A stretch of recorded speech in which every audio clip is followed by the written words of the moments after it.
Hi hello ನಮಸ್ಕಾರ. ನನ್ನ ಹೆಸರು ಪವನ್. ಇವತ್ತು ನಾವು ಹೋಗ್ತಿರುವಂಥ ಜಾಗ ಚಂದ್ರವಳ್ಳಿ. ಅಲ್ಲಿ ತುಂಬ ವಿಶೇಷಗಳಿದೆ. ಅಲ್ಲಿ 9 ಲಿಂಗದ ದೇವಸ್ಥಾನ ಇದೆ, ಮತ್ತು ಗುಹೆಗಳಿವೆ, ಪುರಾತನ ಕೆರೆ ಇದೆ, ಇನ್ನಷ್ಟು ವಿಶೇಷಗಳಿದೆ. ಅಲ್ಲೇ ಹೋಗಿ ನೋಡೋಣ ಬನ್ನಿ. ಚಂದ್ರವಳ್ಳಿ ತೆಗೆಯುವ ಸಮಯ ಬೆಳಗ್ಗೆ 10 ಗಂಟೆಯಿಂದ 5:30 ಪ್ರತಿದಿನ ವಿಸಿಟ್ ಮಾಡೋರಿಗೆ ಬನ್ನಿ, ಎಂಜಾಯ್ ಮಾಡಿ. ಐತಿಹಾಸಿಕ ಸ್ಥಳ ಮತ್ತು ಪುರಾತನ ಕೆರೆ, ಗುಹೆಗಳು, ಇನ್ನಷ್ಟು ವಿಶೇಷವಾದ ಜಾಗಗಳಿದೆ, ನೋಡೋಣ ಬನ್ನಿ.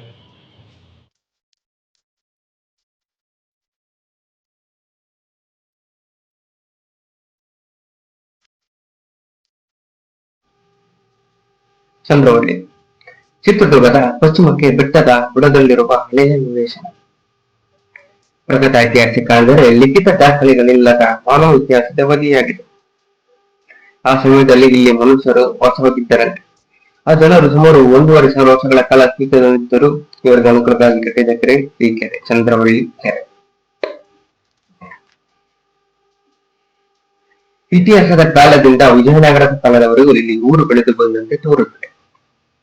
ಹುಲಿಗುಂಟೆ, ನೇರಳಗುಂಟೆ, ಬಾರಲಗುಂಟೆಗಳೆಂಬ ಬೆಟ್ಟದ ಕಣಿವೆ ಪ್ರದೇಶಗಳು, ಅಂಕೆಳೆ ಮರವಿರುವ ಗವಿಗಳು, ಸುತ್ತಮುತ್ತಲು ಗುಡ್ಡಗಳು, ಅಲ್ಲಿ ನಿರಂತರವಾಗಿ ಪ್ರವಹಿಸುತ್ತಿದ್ದ ಹಳ್ಳವು.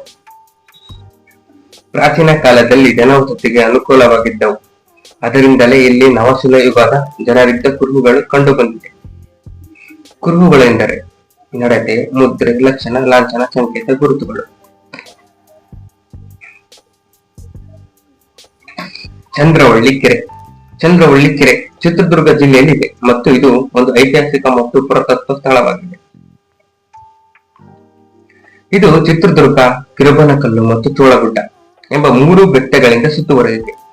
ಅಲ್ಲಿ ಅನೇಕ ಪ್ರಾಚೀನ ಅವಶೇಷಗಳು ಮತ್ತು ಗುಹೆಗಳು ಇದು ಪ್ರವಾಸಿಗರಿಗೆ ಆಕರ್ಷಣೆಯಾಗಿದೆ. ಇತಿಹಾಸ. ಚಂದ್ರವಳ್ಳಿ ಪ್ರದೇಶವು ಶಾತವಾಹನರ ವಿಜಯನಗರ ಹೊಯ್ಸಳರಂತ ವಿವಿಧ ವಂಶಗಳ ಆಳ್ವಿಕೆಗೆ ಒಳಪಟ್ಟಿತ್ತು. ಪುರಾತತ್ವ. ಚಂದ್ರವಳ್ಳಿಯು ಒಂದು ಪ್ರಮುಖ ಪುರಾತತ್ವ ತಾಣವಾಗಿದ್ದು ಇಲ್ಲಿ ಅನೇಕ ಪ್ರಾಚೀನ ಅವಶೇಷಗಳು ದೊರೆತಿವೆ. ಇವುಗಳಲ್ಲಿ ಶಾತವಾಹನರ ಕಾಲದ ನಾಣ್ಯಗಳು, ರೋಮನ್ ಬೆಳ್ಳಿ ನಾಣ್ಯಗಳು ಮತ್ತು ಚಿನ್ನ, ಬೆಳ್ಳಿ, ತಾಮ್ರದ ಆಭರಣಗಳು ಸಿಕ್ಕಿವೆ ಅಂತ ಸೇರಿದೆ. ಚಂದ್ರವಳ್ಳಿ ಕೆರೆ ಬಗ್ಗೆ ಇನ್ನಷ್ಟು ಮಾಹಿತಿಗಳು. ಚಂದ್ರವಳ್ಳಿಯಲ್ಲಿ ಒಂದು ಕೆರೆಯೂ ಇದೆ. ಇದು ಗುಹೆ ಮತ್ತು ಸುತ್ತಮುತ್ತಲಿನ ಪ್ರದೇಶದ ಸೌಂದರ್ಯವನ್ನು ಹೆಚ್ಚಿಸುತ್ತದೆ. ಈ ಕೆರೆಯು ಅನೇಕ ಪಕ್ಷಿ ಪ್ರಭೇದಗಳನ್ನು ಆಕರ್ಷಿಸುತ್ತದೆ. ಈ ಕೆರೆಯು ಕ್ರಿಸ್ತ 3ನೇ ಶತಮಾನಕ್ಕಿಂತ ಹಳೆಯ ರಾಜ್ಯದ ಅತ್ಯಂತ ಪುರಾತನ ಕೆರೆ. ಈ ಪ್ರದೇಶವು ಅರ್ಧ ಚಂದ್ರಾಕೃತಿಯಲ್ಲಿರುವುದರಿಂದ ಚಂದ್ರವಳ್ಳಿ ಎಂದು ಕರೆಯುತ್ತಾರೆ ಎಂದು ಕೆಲವರು ಹೇಳುತ್ತಾರೆ. ಇನ್ನು ಕೆಲವರು ಚಂದ್ರಹಾಸ ಎಂಬ ರಾಜನಿದ್ದ ಅದರಿಂದ ಚಂದ್ರವಳ್ಳಿ ಎಂದು ಕರೆಯುತ್ತಾರೆ ಅಂತ ಹೇಳುತ್ತಾರೆ. ಮತ್ತೆ ಇದರ ವಿಶೇಷತೆ, ಕನ್ನಡಿಗರು ಹೆಮ್ಮೆ ಪಡುವ ಕದಂಬ ಅರಸು ಮನೆತನ ಹುಟ್ಟಿದ ಸ್ಥಳ ಚಂದ್ರವಳ್ಳಿ. ಮಹಿರವರ್ಮ ಅವರು ತನ್ನ ಉನ್ನತ ವ್ಯಾಸಂಗಕ್ಕಾಗಿ ಕಂಚಿಗೆ ಹೋದಾಗ ಅಲ್ಲಿ ಅವರನ್ನು ಅವಮಾನಿಸಿದರು. ಬಲ್ಲವರ ಮೇಲೆ ಸೇಡು ತೀರಿಸಿಕೊಳ್ಳಬೇಕೆಂಬ ಭಕ್ತಿ ನಡೆದುಕೊಂಡು ಕಂಚಿಯಿಂದ ಬರುತ್ತಾರೆ. ಚಂದ್ರವಳ್ಳಿ ಕದಂಬರ ಆರಂಭಿಕ ರಾಜಧಾನಿ ಆಗಿದೆ. ಇಲ್ಲಿ ಬಂದು ರಾಜಧಾನಿಯನ್ನು ಮಾಡ್ಕೊಂತಾರೆ. ಇಲ್ಲಿರಂತ ಯುವಕರುಗಳನ್ನೆಲ್ಲ ರೆಡಿ ಮಾಡಿಬಿಟ್ಟು ಯುದ್ಧ ಮಾಡಿ ಹೊಡೆದು ಗೆಲ್ತಾರೆ. ಅವಾಗ ಬಲ್ಲವರು ಇಡೀ ಭಾರತದ ಮೂಲೆ ಮೂಲೆಗೂ ಕದಂಬರ ಬಗ್ಗೆ ತಿಳಿಸ್ತಾರೆ. ಇನ್ನು ಚಂದ್ರವಳ್ಳಿ ಕೆರೆ ಹಿಂಬದಿಯಲ್ಲಿ ಧವಳಪ್ಪನ ಗುಡ್ಡ ಇದೆ. ಈ ಗುಡ್ಡ ಪ್ರದೇಶದಲ್ಲಿ ಸುರಿಯುವ ಮಳೆಯ ನೀರು ನೇರವಾಗಿ ಚಂದ್ರವಳ್ಳಿ ಕೆರೆಗೆ ಬಂದು ಸೇರುತ್ತದೆ. ಚಂದ್ರವಳ್ಳಿ ಕೆರೆ ತುಂಬಿ ಕೋಡಿ ಹೊಡೆದರೆ ಅಲ್ಲಿದ್ದ ನೀರು ಚಿತ್ರದುರ್ಗದ ಸಿಹಿ ನೀರು ಹೊಂಡ, ಸಂತೆ ಹೊಂಡ, ಮಲ್ಲಪುರದ ಕೆರೆ, ದ್ಯಾಮವ್ವನ ಕೆರೆ, ದ್ಯಾಮವ್ವನ ಹಳ್ಳಿ ಕೆರೆ, ಗಾಣಿ ಕೆರೆ, ಇನ್ನು ಮುಂತಾದ ಹಲವು ಕೆರೆಗಳಿಗೆ ಸೇರುತ್ತದೆ. ಚಿತ್ರದುರ್ಗದ ಅನೇಕ ಕೆರೆಗಳಿಗೆ ಇದು ಆರಂಭಿಕ ಜಲಾಗಾರವೆಂದೇ ಹೇಳಬಹುದು. ಅಷ್ಟೇ ಅಲ್ಲ, ಚಿತ್ರದುರ್ಗದ ಅಂತರ್ಜಲ ಮಟ್ಟವನ್ನು ಕಾಯ್ದುಕೊಳ್ಳುವಲ್ಲಿಯೂ ಸಹ ಈ ಚಂದ್ರವಳ್ಳಿ ಕೆರೆ ಪ್ರಮುಖ ಪಾತ್ರವಾಗಿದೆ. ಕೋಡಿ ಬಿದ್ದಾಗ ಬಂಡೆಗಳ ಮೇಲೆ ನೀರು ಹರಿಯುತ್ತದೆ. ಆ ದೃಶ್ಯ ನೋಡಲು ಸುಂದರವಾಗಿರುತ್ತದೆ. ಗುಹೆಗಳ ಬಗ್ಗೆ. ಹಲವಾರು ಗುಹೆಗಳಿದ್ದು ಕಾರಣಾಂತರದಿಂದ ಮುಚ್ಚುವುದಿದೆ, ಆದರೆ ಒಂದು ರಹಸ್ಯವಾದ ಗುಹೆ ಅನ್ನು ಕಾಪಾಡಿಕೊಂಡಿದ್ದಾರೆ. ಚಂದ್ರವಳ್ಳಿ ಗುಹೆಗಳಿವೆ. ಅವುಗಳಲ್ಲಿ ಒಂದು ರಹಸ್ಯ ಸ್ಥಳವನ್ನು ಹೊಂದಿದೆ ಎನ್ನಲಾಗಿದೆ. ಅಲ್ಲಿ ರಾಜರು ಯುದ್ಧದಲ್ಲಿ ಸೋತಾಗ ಅಡಗಿಕೊಳ್ಳುತ್ತಿದ್ದರು ಅಥವಾ ರಹಸ್ಯ ಸಭೆಗಳನ್ನು ನಡೆಸುತ್ತಿದ್ದರು ಎಂದು ಹೇಳಲಾಗಿದೆ ಎಂದು ಸ್ಥಳೀಯರು ಹೇಳುತ್ತಾರೆ. ಆ ಗುಹೆ ಸುಮಾರು 80 ಅಡಿ ಆಳದಲ್ಲಿದೆ. ಅಲ್ಲಿ ಒಂದೊಂದು ನಂದಿ ದ್ವಾರ, ಸಿಂಹದ್ವಾರ, ಗಜದ್ವಾರ ಈ ತರ ಬಾಗಿಲುಗಳಿಗೆ ಹೆಸರಿಟ್ಟಿದ್ದಾರೆ. ಒಂದೊಂದು ಬಾಗಿಲಿಗೂ ಕೂಡ ಅದರಾದ ವಿಶೇಷತೆ ಒಂದು ಡಿಸೈನ್ಗಳು ಮಾಡಿದ್ದಾರೆ. ಆ ಕತ್ಲಲ್ಲಿ ಕೂಡ ಅವ್ರು ಏನಾದ್ರು ಹೋದ್ರೆ ಆ ಕದ ಮುಟ್ಟಿ ಅಥವಾ ಕದದ ಡಿಸೈನ್ಸ್ ಗಳನ್ನು ಮುಟ್ಟಿದ್ರೆ ಗೊತ್ತಾಗುತ್ತೆ ನಾವ್ ಯಾವ ದೂರದಲ್ಲಿ ಇದೀವಿ, ಸಿಂಹ ದೂರದಲ್ಲಿದೀವ, ಗಜ ದೂರದಲ್ಲಿದೀವ, ನಂದಿ ದೂರದಲ್ಲಿದೀವ ಅಂತ. ಅದರ ಪೂರ್ತಿವಾಗಿ ಅವರು ಗುಹೆಯೊಳಗೆ ಹೋಗೋರು. ಆ 80 ಅಡಿ ಗುಹೆಯೊಳಗೆ ಅವರು ರಾಷ್ಟ್ರ ಸಭೆಗಳನ್ನು ನಡೆಸ್ತಿದ್ರು. ಯಾರು ರಾಜ ಆಗ್ಬೇಕು, ಯಾರು ಮಂತ್ರಿ ಆಗ್ಬೇಕು, ಅಥವಾ ಮುಂದಿನ ಆಳ್ವಿಕೆ ಹೆಂಗಿರ್ಬೇಕು, ಇನ್ನು ರಾಜ್ಯದ ಹಲವಾರು ವಿಶೇಷತೆಗಳನ್ನು ಅಲ್ಲಿ ಹೊರಗೆ ಮಾಡ್ತಿದ್ರು. ಮತ್ತೆ ಅಕಸ್ಮಾತ್ ಗೆಲ್ಲದ್ರಲ್ಲಿ ಯುದ್ಧ ನಡೀತಾರ, ನಾವು ಸೋಲ್ತೀವಿ ಅನ್ನೋ ಏನಾದ್ರು ಅವ್ರಿಗೆ ಗೊತ್ತಾಯ್ತು ಅಂತ ಅಲ್ಲಿ ಬಚ್ಚಿಟ್ಕೊಂತಿದ್ರು ಅಂತ ಕೆಲವು ಮಾತುಗಳಿದೆ. ನಾನು ಹೇಳ್ತಿಲ್ಲ, ರಿಸರ್ಚ್ ಅಲ್ಲಿ ಸಿಕ್ತಿರೋದನ್ನ ಹೇಳ್ತಾ ಇರೋದು. ಇದಿಷ್ಟು ಚಂದ್ರವಳ್ಳಿ ವಿಶೇಷತೆಗಳು. ಇನ್ನು ಸುಮಾರು ವಿಶೇಷತೆಗಳಿದೆ. ಅಂದ್ರೆ ಈ ಚಂದ್ರವಳ್ಳಿ ಅಂತ ಬರೋಣ ಕದಂಬರು. ಕದಂಬರ ಅಂದ್ರೆ ಕನ್ನಡಿಗರಲ್ಲಿ ಮೊದಲ ರಾಜ ಮಯೂರವರ್ಮ. ಹಾಗೆ ಹೋದೆ ಅಲ್ಲಿ ಕದಂಬರ ಆಳ್ವಿಕೆಯ ನಂತರ ಬೇರೆಯವರು ಕೂಡ ಬಂದು ಆಳ್ವಿಕೆ ಮಾಡಿದ್ರು. ಅವ್ರ ಬಗ್ಗೆ ಕೂಡ ತಿಳ್ಕೊಂಬೋಣ. ಸುಮಾರು ಒಂದಿಷ್ಟು ಎಪಿಸೋಡ್ಸ್ಗಳು ತರ ಮಾಡೋಣ. ಅಂದ್ರೆ ಪೂರ್ತಿ ಈ ಚಿತ್ರದುರ್ಗದ ಬಗ್ಗೆ, ಕೋಟೆ, ಈ ಚಂದ್ರವಳ್ಳಿ, ಇನ್ನೊಂದಿಷ್ಟು ಊರುಗಳಿದೆ. ಸ್ವಲ್ಪ ದೂರ ಹೋದ್ರೆ ಚಿತ್ರದುರ್ಗ ಸುತ್ತಮುತ್ತ ಚಿತ್ರಹಳ್ಳಿ ಅವು ಇವು.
ಅಥವಾ ಪರಿಸರವನ್ನು ಎಂಜಾಯ್ ಮಾಡೋಕ್ಕೆ ನಾವು ಕಲಿಬೇಕು, ಅದನ್ನು ಅನುಭವಿಸ್ಬೇಕು ಹೊರತು ಅಲ್ಲಿ ಹೋಗಿ ಅಲ್ಲಿನ ಕುಡಿದು ಅಲ್ಲಿರೋ ಜಾಗನೇ ಇನ್ನಷ್ಟು ಹಾಳು ಮಾಡೋಂಥ ದಯವಿಟ್ಟು ಪ್ರಕೃತಿ ನಮಗೆ ಕೊಟ್ಟಿರುವಂತಹ ಸುಂದರವಾದ ಜಾಗಗಳನ್ನು ನಾವು ಸ್ವಚ್ಛವಾಗಿ ಇಟ್ಕೊಳ್ಳುವಂಥ ಪ್ರಯತ್ನ ಪಡಬೇಕು. ನಾವು ಎಲ್ಲಿ ಹೋದರೂ ಯಾವುದೇ ಜಾಗಗಳನ್ನ ಸ್ವಚ್ಛವಾಗಿ ಇಟ್ಕೊಂಡ್ರೆ ಮುಂದೆ ನಮಗೆ ಪ್ರಕೃತಿ ಕಡೆಯಿಂದ ನಮಗೆ ಒಳ್ಳೆಯ ರಿಟರ್ನ್ ಸಿಗುತ್ತೆ. ನಾವು ಕೂಡ ಕೆಟ್ಟದಾಗಿ ನಾವು ವರ್ತನೆ ಮಾಡ್ತಾ ಇದ್ರೆ, ಎಲ್ಲೋ ಗಿಡೋದು ಮಾಡ್ತಾ ಇದ್ರೆ ಪ್ರಕೃತಿ ಕೂಡ ನಮಗೆ ಅದೇ ಥರ ರಿಟರ್ನ್ ಕೊಡುತ್ತೆ. ಗ್ಯಾಮ್ಲಿಂಗ್, ಡ್ರಿಂಕಿಂಗ್, ಕುಕಿಂಗ್, ದಯವಿಟ್ಟು ನಾವು ಆ ಜಾಗದಲ್ಲಿ ಹೋದಾಗ ತುಂಬ ಸ್ವಚ್ಛವಾಗಿ ಇಟ್ಕೊಳ್ಳುವಂಥ ಪ್ರಯತ್ನ ಪಡೋಣ. ನಮ್ಮ ಕರ್ನಾಟಕದ ಐತಿಹಾಸಿಕ ಸ್ಥಳಗಳನ್ನು ಸ್ವಚ್ಛವಾಗಿ ಇಟ್ಕೊಳ್ಳೋಣ.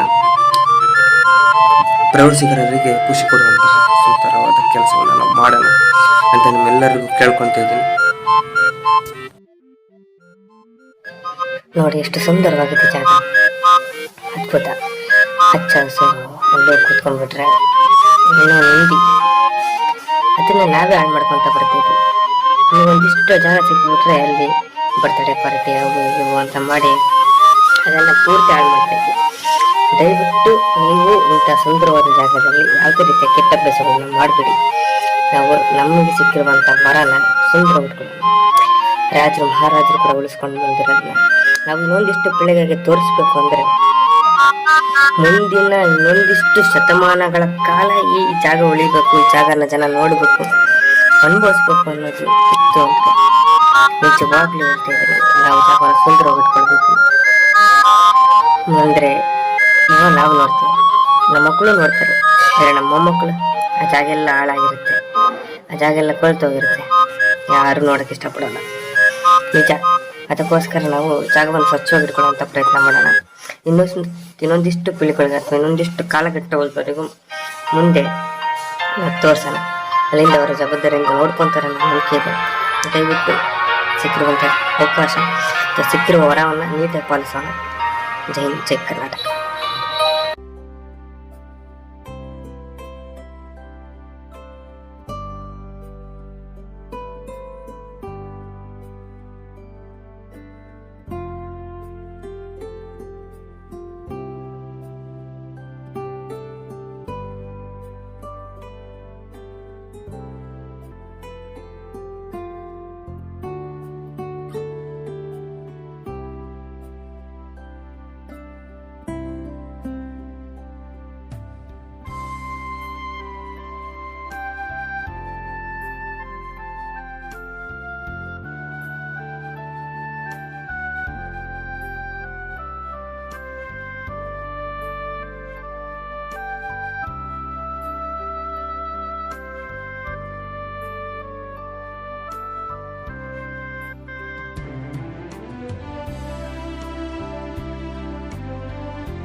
ಇದಿಷ್ಟಾಗಿತ್ತು ಚಂದ್ರವಳ್ಳಿ ವಿಶೇಷತೆಗಳು ಮತ್ತು ಇತಿಹಾಸ.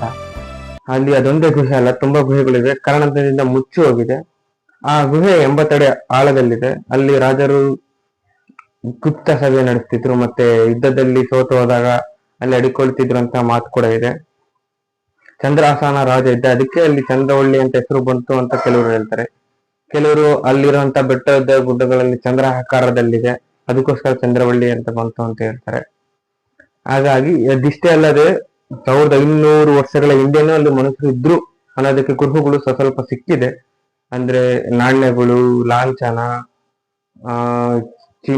ಚೀನದವ್ರದ್ದು ಲಾಂಛನಗಳು, ರೋಮ್ ಅವ್ರ ಕಾಯಿನ್ಸು, ತಾಮ್ರ, ಬೆಳ್ಳಿ, ಈ ತರ ಆಭರಣಗಳು ಕೂಡ ಸಿಕ್ಕಿದೆ. ಅವರು ಬದುಕೋಕ್ಕೋಸ್ಕರ ಮತ್ತೆ ಅವರಿಗೆ ಅನುಕೂಲಕ್ಕಾಗಿ ಈ ಚಂದ್ರವಳ್ಳಿ ಕಟ್ಟಿದ್ರು ಅನ್ನೋ ಕೂಡ ಮಾತಿದೆ.